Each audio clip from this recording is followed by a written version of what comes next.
आकाशवाणी जम्मू है। संजा खबरें तुंदा स्वागत। पहले खास खबरें कन्नै मैं शगुफ्ता चौधरी। प्रधानमंत्री नरेंद्र मोदी होर लोकसभा च अविश्वास प्रस्ताव पर अपना परता देआ'रदे न। बारामूला ते बडगाम जिले थमां लश्कर ए तैयबा आतंकवादिएं दे 6 सहायकें गी गिरफ्तार कीता ऐ। भारतीय रिजर्व बैंक ने ओपरोतली त्री बारी मुक्ख दरें गी 6.5% गै रखदे होई कोई बदलाव नेईं कीता। ते केंद्रीय मंत्री ते सांसद कल राष्ट्रीय राजधानी च औंदे स्वतंत्रता दिवस समारोह थमां पैह्ले होने आह्ली तिरंगा यात्रा च हिस्सा लैङन। ते हुन खबरें दी तफसील कन्नै श्रुति खजूरिया। प्रधानमंत्री नरेंद्र मोदी होर लोकसभा च अविश्वास प्रस्ताव पर अपना परता देआ'रदे न। लोकसभा च सरकार खिलाफ आंदे गेदे अविश्वास प्रस्ताव पर जारी बैह्सू दे अज्ज त्रिये रोज केंद्रीय खजाना मंत्री निर्मला सीतारमण होरें आखेआ जे 2014 थमां सरकार आसेआ शुरू कीती गेदी असरदार नीतिगत सुधारें दी बदौलत भारत दुनिया भरै च सब्भनें शा तेजिया कन्नै बरोस करने आह्ली अर्थव्यवस्था बनी गेआ ऐ। उनें आखेआ जे पिछले 9 ब'रें दौरान राई बाई, रक्षा निर्यात, करसानें गी दोआर कर्ज, अन्नदाने दी पैदावार, नलके राएं पीने दे पानी दे कनैक्शन देने ते जरनैली शिड़कें दे मामले च क्रांतिकारी बदलाव दिक्खने गी आए न। उनें आखेआ जे सरकार दे उपाएं दी बदौलत बैंकें च फसे दे दोआर कर्जे दी रकम इक दहाके च सब्भनें थमां हेठली सतह पर आई गेई ऐ। मगरा कांग्रेस, डीएमके ते होरनें दुए मैम्बरें सदन थमां वाकआउट कीता। अविश्वास प्रस्ताव खलाफ बोलदे लोक जनशक्ति पार्टी दे सांसद चिराग पासवान होरें आखेआ जे विपक्षी नेताएं अपने भाषण च छड़ा सरकार गी दोषी करार दित्ता ऐ ते मणिपुर दी स्थिति दे हल दे बारै कोई गल्ल नेईं कीती। शिवसेना दे राहुल शेवाले होरें अविश्वास प्रस्ताव दे विरोध च अपना पक्ख रक्खेआ। भारतीय जनता पार्टी दी लॉकेट चटर्जी होरें पच्छमी बंगाल, राजस्थान ते छत्तीसगढ़ च महिलाएं खिलाफ अत्याचार पर नेईं बोलने आस्तै विपक्ष पर सोआल पुट्टेआ। उनें आखेआ जे तृणमूल कांग्रेस नै मणिपुर च तत्थें दी जांच आस्तै इक समिति भेजी ही, पर उनें पंचायती चुनाएं दौरान पच्छम बंगाल च होई दी हिंसा बारै गल्ल नेईं कीती। AIMIM दे असुद्दीन ओवैसी होरें अल्पसंख्यक विद्यार्थिएं दे वजीफे आह्ला मुद्दा पुट्टेआ। तृणमूल कांग्रेस दी महुआ मोइत्रा होरें आखेआ जे अविश्वास प्रस्ताव दा मकसद मणिपुर मुद्दे पर सरकार दी कथित चुप्पी गी त्रोड़ना ऐ। कांग्रेस दे अधीर रंजन चौधरी होरें आखेआ जे कोई बी विपक्षी दल इस अविश्वास प्रस्ताव च नेईं सोचा करदा ते छड़ा मंग इक गै करा करदा ऐ जे प्रधानमंत्री नरेंद्र मोदी होर संसद च औन ते मणिपुर मुद्दे पर बोलन। उनें ध्रुवीकरण ते सांप्रदायिकता खिलाफ बी गल्ल कीती। सत्ता पक्ख दे सदस्यें प्रधानमंत्री नरेंद्र मोदी हुंदे खिलाफ कीती गेदी उंदी किश टिप्पणिएं पर आपत्ति बी जताई। बहस च दखल दिंदे होई केंद्रीय मंत्री ज्योतिरादित्य सिंधिया होरें लोकें दे कल्याण आस्तै सरकार दे केईं उपाएं पर बी लोऽ पाई। जिसलै सिंधिया होर बोला करदे हे उस्सै दौरान विपक्ष नै सदन थमां वाकआउट करी दित्ता। चर्चा अजें बी जारी ऐ।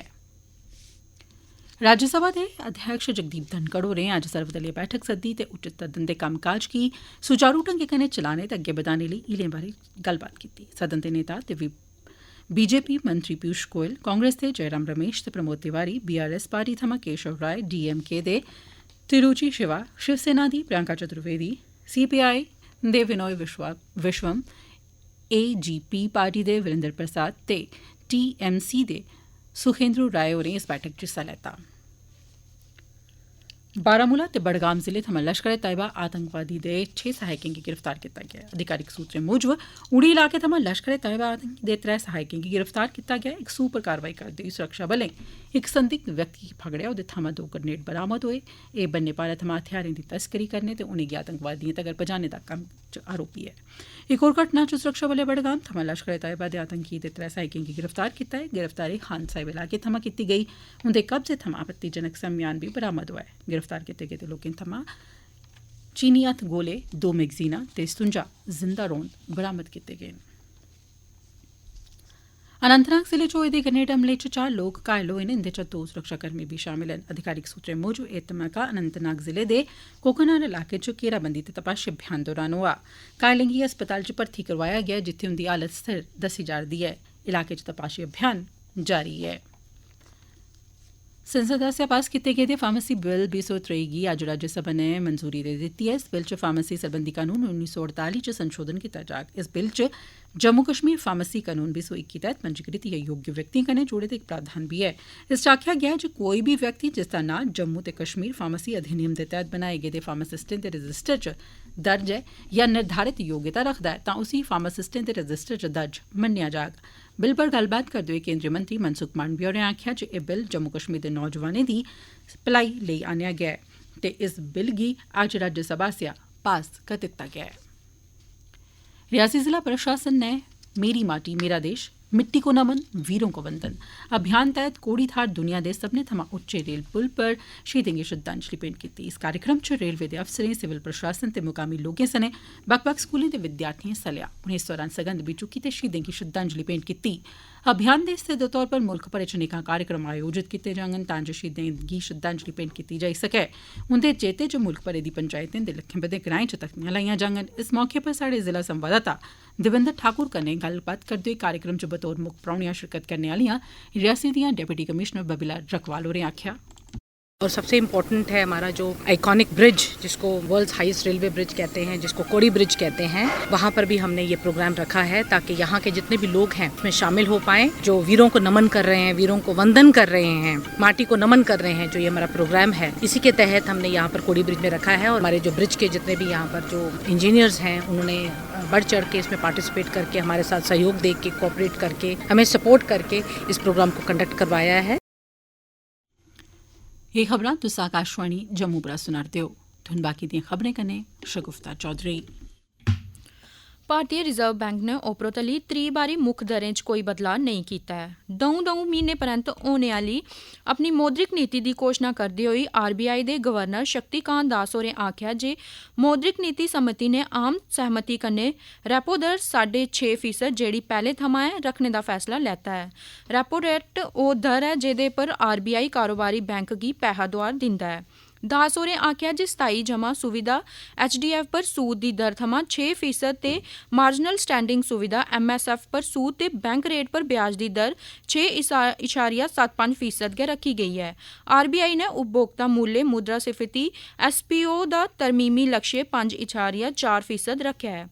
गवर्नर होरें 2023-24 लेई सकल घरेलू उत्पाद यानी जीडीपी दी बरोस दी दर 6.5% रौह्ने दी मेद जाहिर कीती है।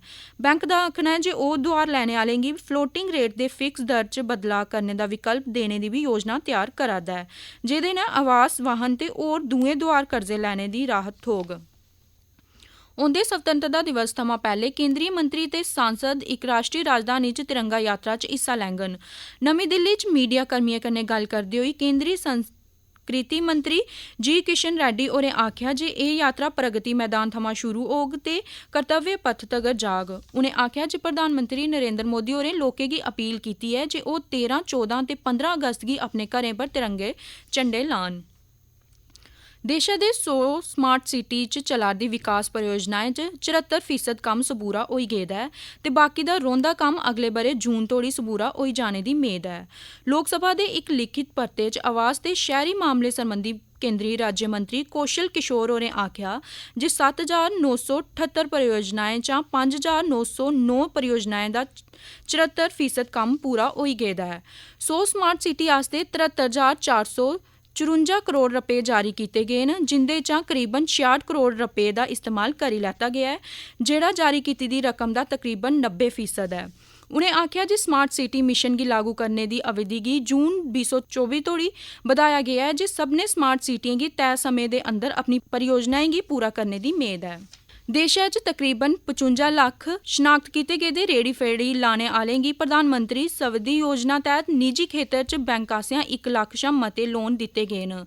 लोकसभा दे लिखित परते च केंद्री आवास ते शैह्री मामलें दे मंत्री हरदीप सिंह पुरी होरें आखेआ जे देशै च शनाख्त कीते गेदे रेहड़ी फड़ी लाने आह्लें दी कुल गिनतरी 53,76,000 दे करीब ऐ। उनें आखेआ जे एह् कॉमर्स प्लेटफार्म उप्पर शिड़कें पर रेहड़ी फड़ी लाने आह्लें आस्तै मंत्रालय ने स्विगी, जोमैटो जनेह् प्लेटफार्में गी मंजूरी दित्ती ही ते इनें प्लेटफार्में राहें तकरीबन 9,400 सड़कें पर खाने पीने दी रेहड़ी फड़ी लाने आह्लें गी ई कॉमर्स प्लेटफार्म उप्पर दर्ज कीता गया है।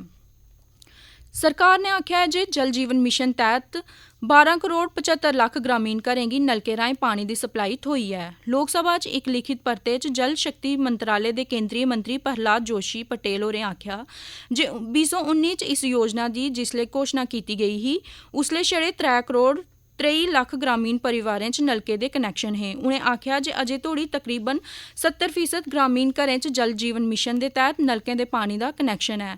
उनें आखेआ जे गुजरात, तेलंगाना ते हरियाणा समेत मते सारे राज्यें च 100% ग्रामीण नलकें दे पानी दे कनैक्शन उपलब्ध करोआए गे न।